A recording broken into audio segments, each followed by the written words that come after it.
সম্মানিত করদাতাগণ, আসসালামু আলাইকুম। আপনারা যারা নিজের এনআইডি দিয়ে রেজিস্টার করা মোবাইল নাম্বার দিয়েও রিটার্নে রেজিস্টার করতে পারছেন না, রেজিস্টার করতে গেলেই আপনাকে বলে যে আপনার এই নাম্বারটি স্মার্ট এনআইডি দিয়ে বায়োমেট্রিক রেজিস্টার্ড নয়, অথচ আপনি জানেন যে এটা আপনার নামেই কেনা সিম, আপনার নামেই এটা বায়োমেট্রিক করা। এই প্রবলেমটিতে যারা পড়েছে এবং বারবার চেষ্টা করার ফলে যারা ব্লক হয়ে যাচ্ছেন রিটার্নের সার্ভারে, তাদের জন্য আমি আজকে 100% সলিউশন সহ এই ভিডিওটি নিয়ে আসলাম। এই ভিডিও দেখার পর আপনি আজকেই রিটার্নে রেজিস্টার করতে পারবেন এবং 24-25 করবর্ষের রিটার্ন আপনি অনলাইনে আজকে থেকেই জমা দিতে পারবেন। আর কোনো প্রবলেমে আপনি পড়বেন না, কারণ আমার এই ভিডিওটিতে যে সমাধান আমি দিয়েছি সেটা ইউটিউবের আর কোনো ভিডিওতে আমার মনে হয় না দেওয়া হয়েছে। তাই গুরুত্বপূর্ণ ভিডিওটি শেষ পর্যন্ত দেখুন, একটু না টেনে। ইনশাল্লাহ আপনারা প্রবলেম সলভ করতে পারবেন। তো ভিউয়ার্স, আমি নিজেও একজন করদাতা। নভেম্বরের প্রথম থেকে শুরু করে আমি অনেক জায়গায় ঘুরেছি কিভাবে এই রিটার্নে রেজিস্টার করব, কারণ আমারও সেম প্রবলেমই ছিল। পরে আমি নিজেই এটা নিয়ে দৌড়াদৌড়ি করে ঘাটাঘাটি করে নিজের রিটার্ন সাবমিট করতে পেরেছি। তো আমার অভিজ্ঞতা থেকে আমি আপনাদেরকে এই সমস্যার সমাধান দেব। তো ভিউয়ার্স, আমি শাহ আলম বলছি টেক আলম চ্যানেল থেকে। আমরা এবার চলে যাই মূল ভিডিওতে।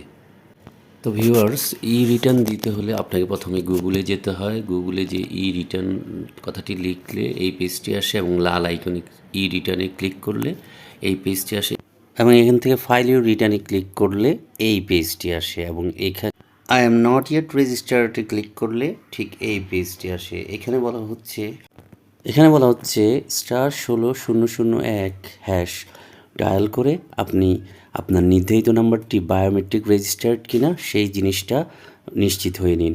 তো বন্ধুরা, আমিও এভাবে ডায়াল করে আমার মোবাইল থেকে জেনে নিয়েছিলাম যে আমার মোবাইলটি আমার এনআইডি দ্বারাই রেজিস্টার্ড করা। আমার এই রেজিস্টার করা নাম্বার দিয়ে এনবিআরের সার্ভারে ঢোকার পর আমার সাথে কী হয়েছিল সেটা আগে দেখাচ্ছি। যে টিন নাম্বার বসানোর ঘর, সেখানে আমি আমার টিন নাম্বারটা বসাই সঠিকভাবে। এরপর আমার যে বায়োমেট্রিক রেজিস্টার্ড করা মোবাইল নাম্বার, যেটা আমি মোবাইল দিয়ে চেক করেছি, সেটা আমি সুন্দর করে সঠিকভাবে বসাই। এরপর আমি যে ক্যাপচা এখানে নির্ধারিত আছে সেই ক্যাপচাটা বসাই। সব কিছু সঠিকভাবে বসানোর পর আমি সাবমিট বাটনে ক্লিক দিলে তারপর এই যে দেখুন সেই ধ্বংসাত্মক মেসেজটি এসেছিল, যেটা আপনাদেরও এসেছে, আমারও এসেছে, যেটাতে বলা হচ্ছে this number is not registered with your NID or smart NID. অথচ আমার স্মার্ট এনআইডি দিয়ে দর্শক এই নাম্বার রেজিস্টার করা। ফলে আমি চ্যালেঞ্জ হিসেবে নিলাম এটাকে এবং আমি কি করলাম এবং কিভাবে রেজাল্ট পেলাম, এখানেই আপনাদের সলিউশনটা।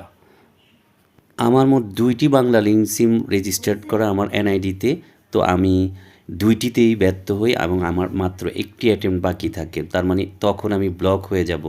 তো আমি সিরিয়াস হয়ে চলে গেলাম বাংলা লিঙ্ক কাস্টমার কেয়ারে। বাংলা লিঙ্ক কাস্টমার পয়েন্টে যে আমি এক অদ্ভুত তথ্য আবিষ্কার করলাম। আমার এই সিম আমার নামে রেজিস্টার্ড করা আমার এনআইডি দিয়ে, অথচ আমার আগেও এই সিমের মালিক ছিল। একটি মালিক হচ্ছে আমার আত্মীয়, আরেকটি এক অজানা, যে নাম্বার আমি প্রায় 8 বছর ধরে ব্যবহার করছি। 8 বছর ব্যবহার করা সত্ত্বেও এর আগেও একজন মালিক ছিল। দর্শক বুঝতে পারছেন কিছু? তার মানে বাংলাদেশে বর্তমানে যে সিমগুলি আছে এর বেশিরভাগই হচ্ছে রিসাইকেল সিম। হ্যাঁ, আপনি বলতে পারেন যে আপনি এনআইডি দিয়ে ফিঙ্গারপ্রিন্ট দিয়ে এটা কিনেছেন, আবার যখন সরকারের ক্যাম্পেইন ছিল ফিঙ্গারপ্রিন্ট করার, আপনি ফিঙ্গারপ্রিন্ট করে নিয়েছেন। কিন্তু কিভাবে এটা হয়? ফোন কোম্পানির লোকরা নিজেই স্বীকার করেছে।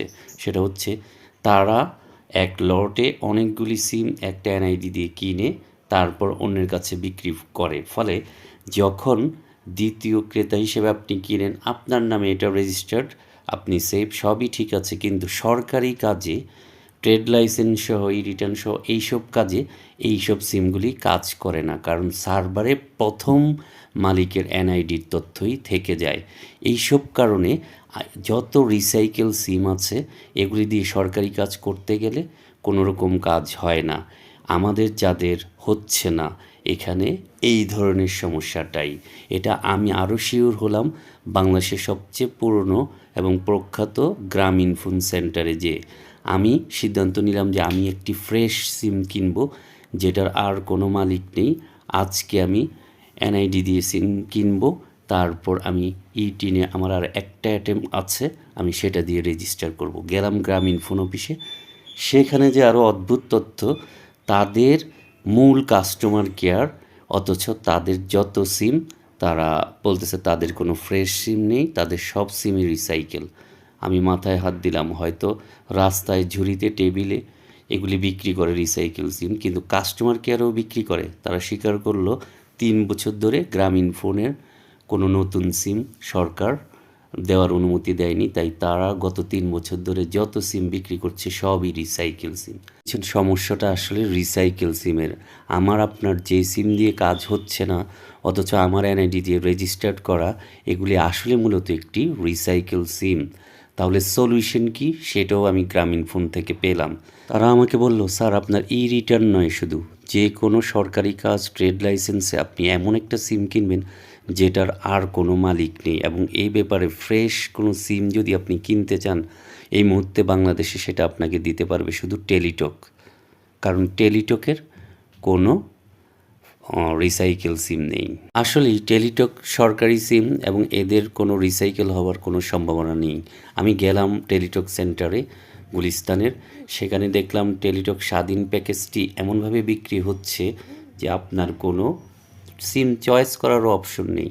আপনি সিরিয়ালে যেদিন যাবেন সেই সিম সার্ভারের যেটা সামনে আসবে আপনাকে শুধু সেটাই কিনতে হবে। অন্য কোনো চয়েস করে আপনি সিম কিনবেন এমন কোনো অপশন নেই, কারণ তারা রিসাইকেল সিম বিক্রি করে না, তাদের আপনাকে কোনো চয়েসও দিবে না। তো আমি আমার সামনে যেটা এসেছিল আমি সেই সিমটাই কিনেছি।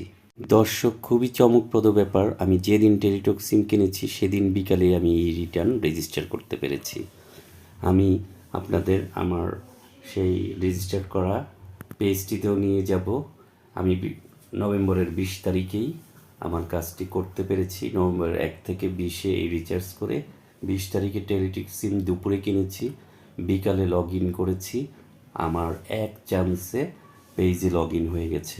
আমি বলেছিলাম আমি শাহ আলম মজুমদার, এই যে দেখুন আমার পেজ, উপরে আমার আইকনের নাম দেখা যাচ্ছে, ছবি দেখা যাচ্ছে, এবং আমি পেজে ঢুকে গিয়েছি। আমার রিটার্ন আমি কমপ্লিট করে ফেলেছি, আমি রিটার্ন সাবমিট করতে আমার কোনো সমস্যা হয়নি।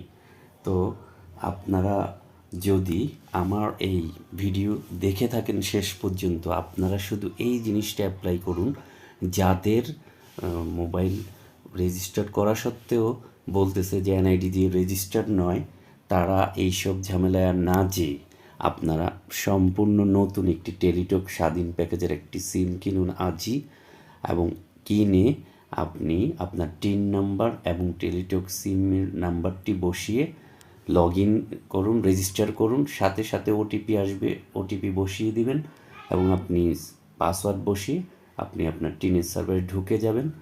24-25 সালে আপনি টিন দিতে পারবেন, ইনশাল্লাহ ভবিষ্যতে সবসময় দিতে পারবেন। বিশ্বাস করুন দর্শক, এর বাইরে আর কোনো সলিউশন নেই। এছাড়া যদি আপনি ব্লক হয়ে থাকেন, যদি এইসব চেষ্টা করার আগে 3-4 বার চেষ্টার কারণে আপনি ব্লক হয়ে থাকেন, তাহলে ব্লক ছুটানোর জন্য শুধু আপনি কাস্টমার কেয়ারে ফোন দিতে পারেন। তারা আপনার রিকোয়েস্টটি শুনবে, শুনে আপনাকে সলিউশনের জন্য একটি মোবাইল নাম্বার চাইবে। সেই ক্ষেত্রেও আপনার যদি নির্ভরযোগ্য নাম্বার না হয়, আপনি যদি এরকম একটি ফ্রেশ সিম না কেনেন, কিন্তু সমাধান হবে না। তাই আমি আপনাদেরকে সবার আগে বলবো, নিজের নামে যেটার আর কোনো মালিক নেই, আজই একটি টেলিটক সিম কিনুন। আর যদি আপনার আর যাদের সমস্যা নেই তারা তো রেজিস্টার করতেই পেরেছে, আমি আজকের এই ভিডিও পুরোই দিচ্ছি যাদের এখনও সমস্যা, যারা রেজিস্টার করতে পারেননি তাদের জন্য।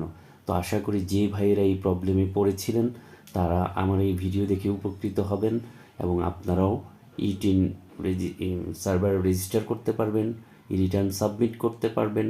এবং যদি তাই করে থাকেন, আমার ইনশাল্লাহ আমার কমেন্ট বক্সে বলে দিবেন। আমার ভিডিও যদি ভালো লাগে লাইক ও কমেন্ট করে আমার চ্যানেলের সাথেই থাকবেন।